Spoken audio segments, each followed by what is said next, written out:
Hello, yes, I've got a video here of Richard Dawkins interviewing Alistair McGrath, who is a theologian. I've done a video on McGrath before, some time ago, where he's answering questions in his studio. I wasn't aware that Dawkins had spoken to him. It's on his channel. This one went out about 15, 16 years ago on Channel 4. Dawkins has said in his description below not to bother watching this video unless you want to be reminded how vacuous and empty a subject theology is. Okay, so he's poisoning the well a bit there, but it doesn't matter. Let's have a listen to Dawkins challenging McGrath on how he can say that his faith is reasonable.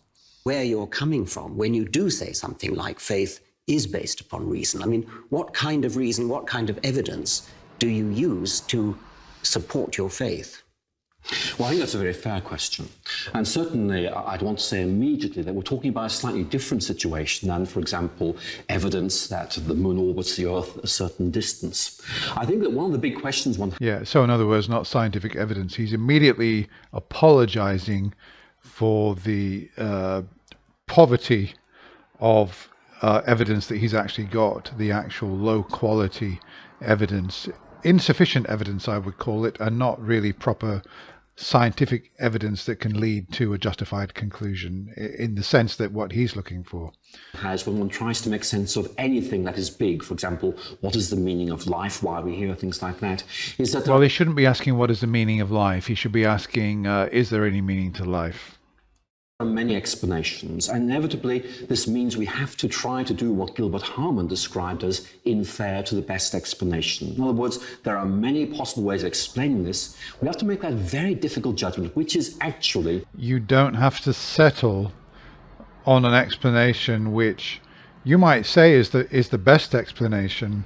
You don't necessarily have to settle on that if there's still insufficient evidence to actually demonstrate that this is the explanation. You don't have to settle on it. You can leave the question open. The best of these. And the real difficulty I find, and certainly I appreciate your concern at this point, is that evidence takes us thus far, but then when it comes to deciding between a number of competing explanations, it is extremely difficult to have an... Well, it depends. I mean, obviously it depends on what the question is. There are many, many scientific questions which evidence has actually taken us all the way. Like, for example, the germ theory of disease. Evidence hasn't just taken us thus far, it's taken us all the way to the extent that we can understand why diseases happen and also how to cure him. Yeah, evidence only takes us part of the way if we're trying to answer questions which point to supernatural claims. Evidence-driven argument for those final stages. So what I'd want to say is that I believe faith is rational in the sense that it tries to make the best possible sense of things. Yeah, but it's how you try to make the best sense of things that makes your methodology rational, not the fact that you simply try to make the best sense of things. It's how you do it. And if one way that you're doing it is by plugging the gap with intuition, then that's not rational. Has to move beyond that, saying even though we believe this is the best way of making sense of things, we can't actually prove this is the case. And therefore, although I believe faith is rational in the sense that it gives the best possible case it can give, there is a point at which it goes beyond the evidence. And it's at that point, I think, that your concern that it might be irrational, I think, comes into play. I suppose I would say that at that point where it goes beyond the evidence, that's when it becomes faith. And before that, it isn't faith at all. It's using evidence in the proper way that evidence should be used. I think I take your point. I think what I'd want to say is that evidence perhaps leads to some probabilistic judgment. There is a possibility there might be a God. But the question is, how do we actually confirm that? Yeah. And there is a sense in which I think one has to say, in the end, we have to make a decision of... Well, he's appealing to probability there. Evidence leads to some, probabilistic scenario where a particular explanation becomes more likely than any other explanation. I mean, given that we've only got one data set here and we've got no confirmation that anything outside of the material world exists, I don't see how you could ever make the case that it's more probable that something outside of the material world created it than that it just simply came about by natural means, or maybe that there was some kind of existence in one form or another that has always been, and this is the latest manifestation of it. through natural processes.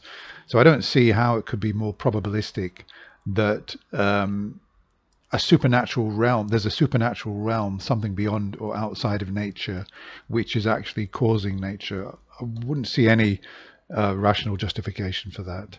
Some sort. There is none, we can't make a decision, or there is a God. And in the end, I think that means stepping out in a degree of faith, whether that is to say there is no God and we'll act on that basis, or whether we decide... Well, we don't have to say that there's no God. We can say that we are open to being convinced that there is a God, but you don't have to settle on that conclusion. Yeah, we hear this false dichotomy, particularly from Christians all the time, that, you know, you can either settle on saying there is no God, which is faith, or you can settle on another kind of faith, which is saying that there is a God. And those two positions somehow are equal. So I'm going to settle on the claim that there is a God. No, you don't have to do that. I'm an atheist. I don't say there is no God. I don't know. I'm waiting for more. I'm waiting for evidence to prove that that is the case. Disprove the existence of God. Therefore, that immediately jumps us to 50-50, as though there was some sort of even-Steven probability, simply because you can neither prove nor disprove. Now, I think we'd both agree that we don't want to jump to 50-50, that there are all sorts of probabilities that lie between 0 and 100, and which are not necessarily 50.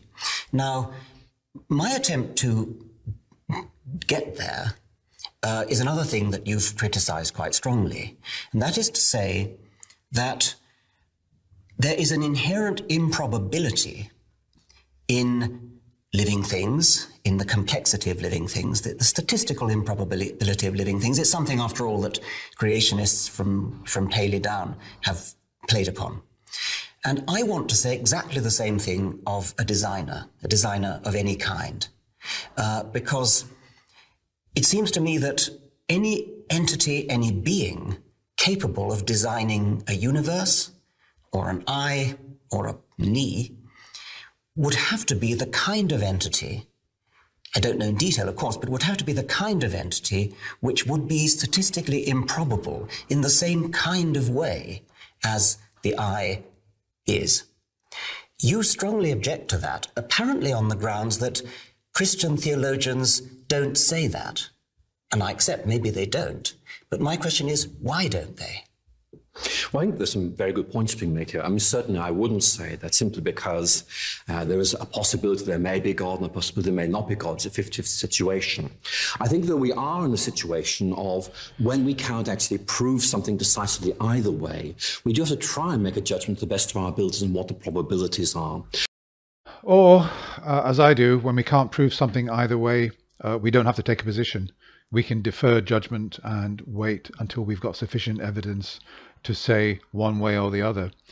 What we certainly don't need to do is subjectively arrive at a probability and then take a position which will mean that we have got to live our lives in accordance with an entire religion, which is what he's done. He's made the decision that intuitively that it's more probable that there is a God, and because of that he's having to live his life going to church every week, reading his Bible, getting on his knees, saying his prayers, believing in an afterlife, etc., and all the baggage of believing that he's got a savior called Jesus. There is the living Jesus and all of that. So wouldn't it be better just to, if we can't prove it either way, just to be open about it and wait for more evidence, which is what I'm doing. But in the end, I think the ultimate question is going to be improbable or probable. The real question is there a God? And I think that is one of the problems I find, that there is a limit to there's a limit to the position to which probabilistic arguments can take us. In that, in one sense, statistically, you and I are very improbable, and yet we're both here having this very interesting conversation. Yeah, well, you kind of hit the nail on the head there. Yes, we are very improbable, yet we are here, and we know we are here. We've got evidence that we are here. And this is the whole thing. You said the whole question is there a God? Are there people? Yes, there are people. We're improbable, but we know we're here. We've got evidence. You haven't got evidence that there's a God, though. You've said God is improbable, but that it's more probable there is a God than not. But where's your God? Where's your evidence that there is actually a God beyond your assertion that a God is more probable than not? Where is the actual evidence to confirm that? And he staked his life. He staked his entire life. I've heard, yeah. So I mean, speaking personally, if I was going to become religious, if I was going to subscribe to a religion, I would need more evidence. I would need a lot more evidence to confirm the truth of it than the path that he's gone down of subjectively arriving by intuition and some of the science that it's more probable than not that there is a God. I don't know how I could demonstrate that. To me, that just sounds very subjective. There are contra-arguments to that, but for him to stake his entire life on that kind of reasoning strikes me as being irrational. Where God comes from and so on. And again, those are significant points which must be talked about. But one of the observations I've made is that in talking to natural scientists, I mean, if we look at the split between religious believers and those who don't believe, I mean, it's roughly 50-50 with obviously a number. Oh no, you're not going to slip that in and get away with it. You actually have to go to proper surveys and not just rely on anecdotal evidence. This guy's a Christian. How many in his circle do you think are atheists, and how many do you think are Christians? Okay, it's purely anecdotal. He's observed by talking to natural scientists that it's about 50-50. I've had a quick look. There are various studies. The one that I've found probably fairly robust is a 2013 study of Royal Society members in Britain. There was something like 1,700 members were asked to participate. Okay, 238, I think, returned forms, and they overwhelmingly basically rejected particularly belief in a personal God, and also overwhelmingly rejected, but to a lesser degree, belief in some kind of supernatural entity that is behind the whole of existence. So I believe that on the basis of what I've actually researched, he's actually incorrect. Maybe in his own subjective experience, anecdotally, that's what he's noticed, but the actual real studies don't back that up. The overwhelming majority of top-level scientists do not believe in the existence of any God whatsoever. Undecided. And so I think I would have to say I don't find the case for atheism compelling on the grounds of natural science. So he's trying to say, like, you know, it's 50-50 because there are these scientists out there, and, you know, it's basically like a 50-50 thing, like it's 50-50 between there being no God and there being a God. And he sort of agreed that that was the wrong position earlier, but now he's coming back to saying, well, you know, intellectually I'm justified because half of scientists out there agree with me that there is a God. Okay, well, this has just really been a taster from me. It's quite a long interview. It's in 2 parts. If you want to go and watch it, I've put a link below. So Dawkins has said that McGrath was an atheist, and he's got some street cred because of this. I don't necessarily give him any credibility for that. Usually when I look into these cases, somebody like, you know, atheist converts to Christianity, or I'm a scientist, I was an atheist, I've seen the light, now I'm a Christian. Usually when I look into these cases, I find that these people have been brought up in Christian households. They've rebelled a bit against their parents when they went to college, and eventually they found their way back to Christianity. That's not always the case, but I'm just saying quite often I find that it is, or they were atheists for bad reasons. That's also what I'm finding. I'm not saying that's the case in this situation, but it might be.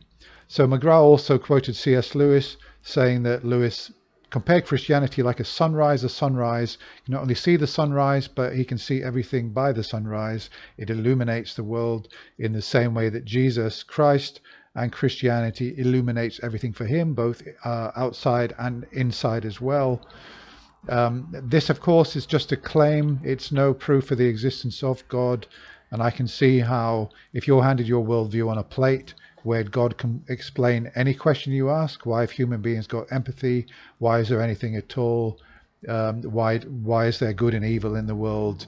You can explain it with theology. You can explain it with God, or at least you can give an answer. And that's convenient, but it doesn't make it true.